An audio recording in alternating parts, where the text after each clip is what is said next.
seems like it was doing something, one, just super creative but super unique, and like exploring this in a way that just like I don't think I've personally seen done before in this exact way. So like fascinating. Yeah.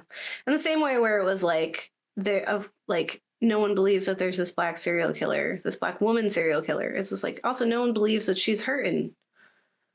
Like there's so many things. So, and one thing that really stood out to me about what you said, specifically in reference to like people needing a reason to like monstricize people who like cause harm, is that my biggest critique of like superhero films all the time, or like the way history is written, because it's like normal people hurt people.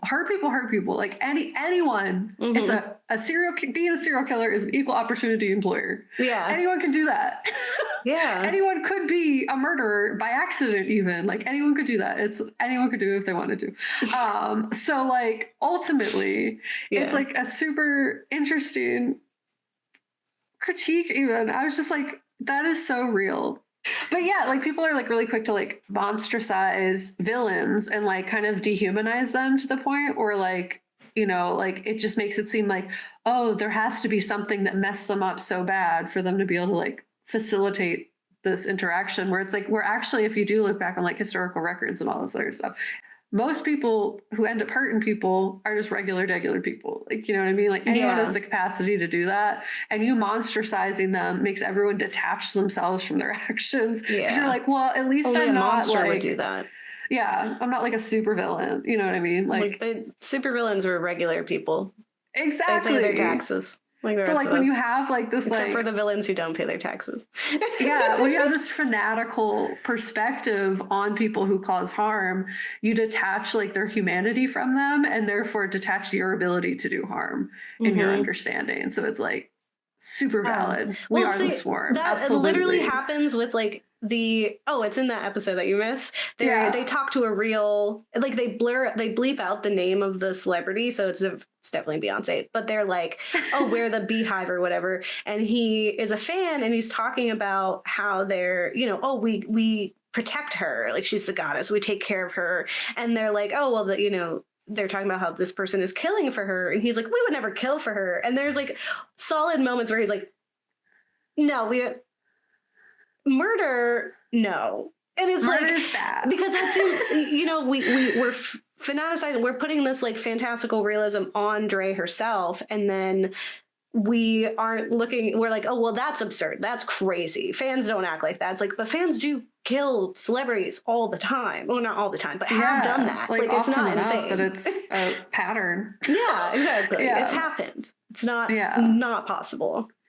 Yeah, and it's just like people just have the capacity to do harm. Like our existence, to exist is hard. And then also it's like usually any sort of pushing towards doing a bad thing. It's not one single event that does that. Like there's no like one thing that explains everything. It's an amalgamation of all this other awful stuff that stacks and stacks and stacks and stacks until the breaking point happens, and then the big bad thing happens. You know what I mean? Like it's a bunch of little stuff. It's not just like one big fancy umbrella that does it. You know, like the 13 reasons, right? It wasn't just one stack. But yeah, so let me get into it. My section is not long as Gabe's because I wanted Gabe to say all the things. So as you were saying, the show is a lot in a really good way to mentally process, as so many stressful things are all happening at once. And something that like was really cool for me is just like the way that the show kind of maintains tension, in like this visceral sense that honestly transforms like what's kind of a short episode of 35 minutes and like stretches them to feel longer. And I think because of the short episode length, there were instances where I was like, I wish we spent more time here so I could like unpack this a little bit more. I wish we just had more background, but now realizing also that Dre was maybe an unreliable narrator.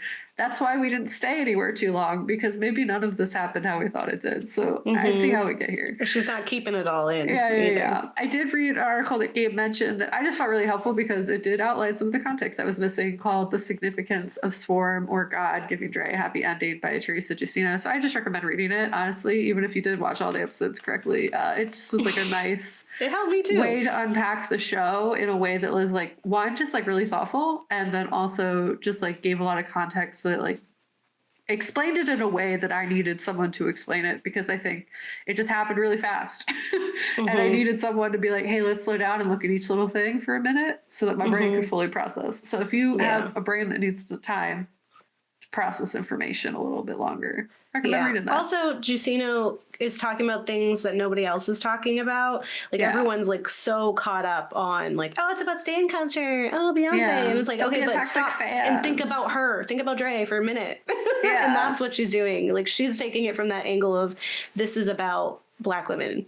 Yeah. Period. So, and like giving respect to the like actual situations that I'm played and like how we got the characters we did. So, the biggest theme of the show, as Gabe kind of talked about, is that connection is a thing that people need. In the show, there are threads of connection we're given as an audience, and then we're tasked with watching helplessly as life and society cuts those threads and ultimately land our characters in situations that like further isolate them and leave them more vulnerable, and many times putting them in danger. Either the side characters or our main characters, everyone was kind of just always in a perpetual state of like not being safe. And we see this like unfold in a really creative way, and how it showcases that it's like so much deeper than fandom. There's a hole that exists in society through isolation and vulnerability that is just so much deeper than fandom, where we just live in a society by design that is socially isolating. We have, in America specifically, we have a very individualistic and capitalistic culture that is not about taking care of each other. It's very like survival of the fittest and other ableist, gross ways of operating. And it goes against like kind of our fundamental design as humans, because as humans, there is a need for connection that is hardwired into our brains. And our society, unfortunately, just doesn't foster that. And because of that, the similar motivations and points of vulnerability that exist in fandoms also like exist in cults and other toxic things that like prey on people who are in pain and who just want to feel connected to other people, and manipulates them and puts them in further places of vulnerability and stress. Unsurprisingly, results in a lot of pain. It kind of just perpetuates it in a way that we really see unfold in the show, and was so stressful, but like great to watch. So throughout the show, we see Dre navigate like this connection that they have specifically to Marissa, but also like their connection to belonging. And we see that connection get severed in like this really shocking and unexpected way. And then we see all the murders happen. But as Gabe said, this is so much deeper than just like her defending Nyjah. It is so much deeper than even just like that one pillar of like Dre has experienced so much in their life that has caused a lot of pain that they were never given the opportunity to process. And like they were never within the systems that exist, were never given the space to like unpack their emotions in a safe way that would otherwise give them the skills and coping mechanisms to not be murdering people. No one had patience for them. Ever. They messed up. They said bye. Like that's all that happened, and it was super unfair. And it's unfortunately, as the show shows at the very beginning, this is not a work of fiction. Like this is stuff that does happen to real people all the time. Maybe not like the really dramatic murders every second, but like at least the ways in which that we see this character get isolated further and further and pushed into points of vulnerability that are super stressful. So the desperation for connection is actually something that is explained by science, and is something that's hardwired into our brains. So I found a few articles, but this one kind of outlines it in a way that is very helpful. An article on Scientific American, and it was titled "Why We Are Wired to Connect." And in the article, they outline how social connections impact us both like emotionally and physically, going so far to say that like our emotional pain manifests as physical pain. And if you have been here for any of my trauma research episodes, that is real. Cortisol impacts your body, and how it processes things causes medical issues and stuff like that. It's like a whole thing.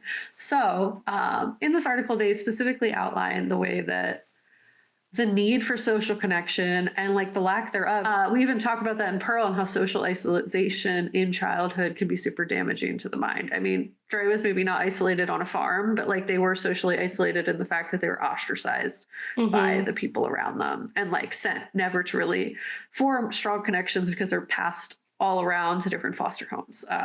So basically, in the article I'm talking about why we are wired to connect, they say that across many studies of mammals, from the smallest rodents all the way down to us humans, the data suggests that we are profoundly shaped by our social environment and that we suffer greatly when our social bonds are threatened or severed. When this happens in childhood, it can lead to long-term health and educational problems. We may not like the fact that we are wired such a way that our well-being depends on our connections with others, but the facts are the facts. They go on to kind of outline what this connection means and how it connects between like physical pain and social pain and why that like classification is important. So they basically go on to say that like languages around the world use pain language to express social pain, like she broke my heart or he hurt my feelings. But this could have all just been a metaphor. As it turns out, it is more than a metaphor. Social pain is real pain, is what they outline. So in the severing of this connection, in the loss of Marissa, we're seeing Dre have to impact the fact like that is like very real and visceral pain for them.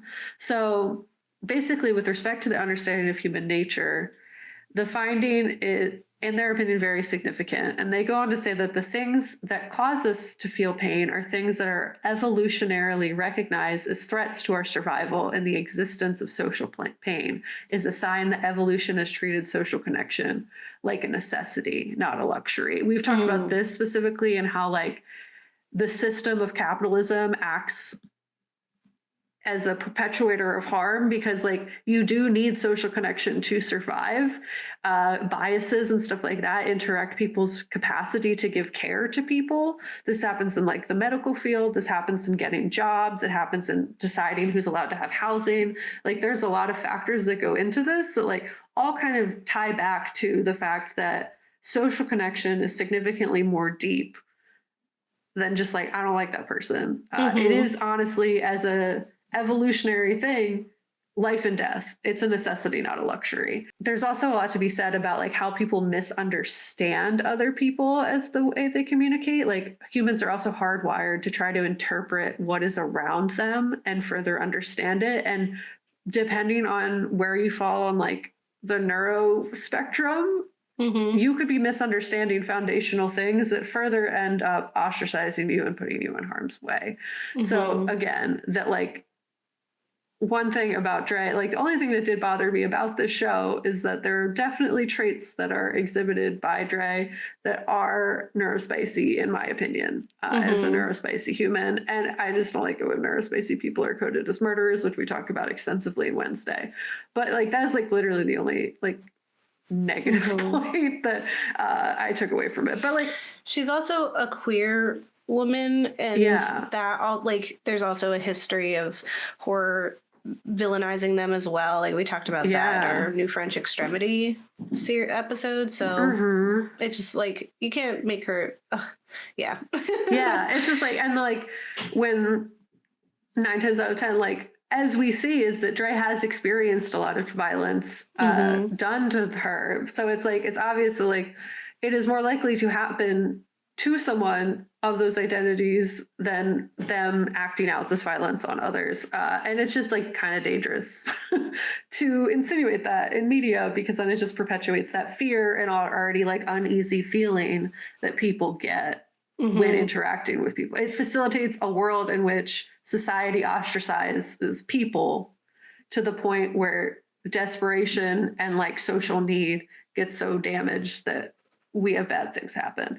And I feel like that's something that the one writer from the article, The Significance of Swarm, where God giving Dre a happy ending, was like trying to say, you know what I mean? Like they're really unpacking like the reality that like this was deeper than just fandom. This is deeper. It was a reflection that society fails people and that like that is bigger than just like one blanket cause. We even see the show says it itself. You know, in that episode I didn't see. The show says it itself in that, like, you know, you desperately need a reason that this happened, like one blanket cause, but like love was there and like this existed, and like they're not some fantastical monstrous beast. They're a human, and bad things happened, and like people failed them, and that's life, you know. And society, the horrors of it is that happens a lot. Society, as you said, Gabe, be societying in a way that is like super damaging and works against our own like natural brain chemistries, because like the whole thing is like we desperately need this connection. We need people to understand who we are. We need people that we feel connected to for survival. And without those pieces, harm happens, and like we shouldn't be surprised by that harm. Whether it's like harm to you or harm to others, like you harming others, because we just don't understand. So yeah, there's just so much to say and unpack about the show, because they're like every single episode had its own commentary, and I really appreciated, like, I'm a sucker for these like traveling shows where you encounter regular people that are a little peculiar as you go. Like I really just enjoy, like, even she has this connection with Paris Jackson's character, who's just this annoying stripper, right, who wants to be her friend, and you're like, why does she want to be your friend? Like that whole, like, that interaction to me was really exciting and interesting. Like I was in it for that whole time. So every single time she interacts, even like she has a moment where she tries to get into this really fancy gym, and this guy is like, he's like, don't, like, this is my friend, of course they go here. And then he like accuses the gym people of being racist, but then he is, because he thought she was a different Black person.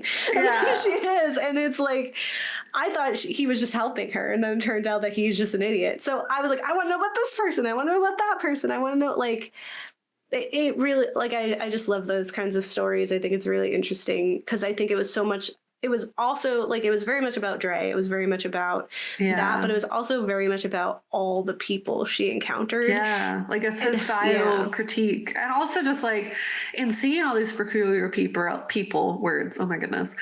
We also like get a very clear picture that like normal doesn't exist. Like there are people of all varieties that exist everywhere. And like us trying to say there's a normal within capitalism is inherently harmful, because no one fits in these boxes. Everyone is a squiggly peg trying to fit into a square hole, and none of us go there. Someone goes there, but that person is not the person that should be making the box ultimately. Yeah, that's the whole thing. We don't all fit in there. And Dre didn't, every character in the show, I would argue, for the most part, did not fit in any sort of specific place. And they had their own little wild, quirky selves. And I totally agree. It would have been cool to like get a little bit more of that. And it's like, maybe I was like, I wrote a whole thing where I was like, it'd be cool to get a season 2, but I don't think like we were positioned in a place to get a season 2. Like the end was very finite, but it would have been cool to like explore that world a little bit more. Which is very much, it's a parallel one to ours. So I guess we just need to go out and explore the world. Yeah, well, it's like, think about all the times that you've interacted with someone in a very limited, short moment. That person has a whole life, has a whole existence outside of that moment that you had with them. And we sometimes forget that. And we just interpret them as that moment instead of as a whole person. And so that's a super valid point too. And all the misunderstandings that people have, wherever like we're inherently would just been like, oh, that was my fault, I did something. It's like, no, probably just life. Society was societying in their world, because they got a whole other life world that exists. It maybe has nothing to do with us.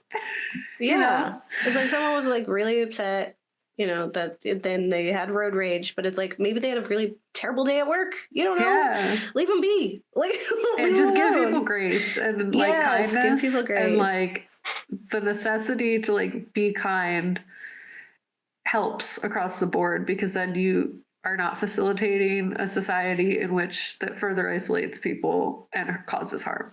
So it's like, be kind, go about the world, be kind, get to know. give people grace, and give yourself grace too. Yeah. And stay connected. Don't obsess too hard on people. Yeah. You don't need to do that. Yeah, and we talked about it already. That's why I didn't get into it either, because it's like, we've talked about where fandom is stressful.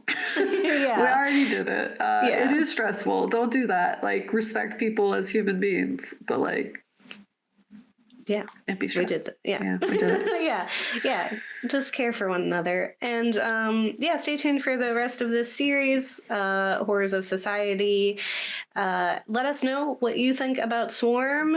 If there's some things we missed about Beyonce references, let me know. Or if there's something else you want to talk about with Swarm, you can always let us know at theghouls@gmail.com. Shout us out on socials.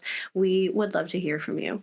Yeah, that's super real. It's true. If you're not like in on pop culture, you don't always catch everything that's in the show, because there was lots of things I was like, I don't know, I don't read those things. Like, I have no idea. Beyonce, that's crazy. That's a crazy thing. Yeah, it's a crazy thing to not know. Like, appreciate, because Isaiah remembered the stories about the exact dancers that murdered the guy. Like, oh wow, he remembered that, and that's how he was like, oh yeah, this all is about real stuff. This connects, and I was like, I don't remember that at all. It's super interesting that you do. Yeah, like when I knew Billy was a cult, but when I saw the brand, I immediately knew it was Nexium, and I was like, oh, that's so cool. So I got excited about that, because that's like a niche thing I'm into. Yeah, I'm talking about cults, which is literally what fandom is. I love that you mentioned that. Like, I could talk for days about because it scratches the same itch within society. It's like everyone's just sad and alone, and at the end of the day, it's the reason for the thing to exist is the same. Yes. Yeah. It's yes. Awesome. Well, don't get married. I'll eat your kids. Yeah. Okay, bye. Bye.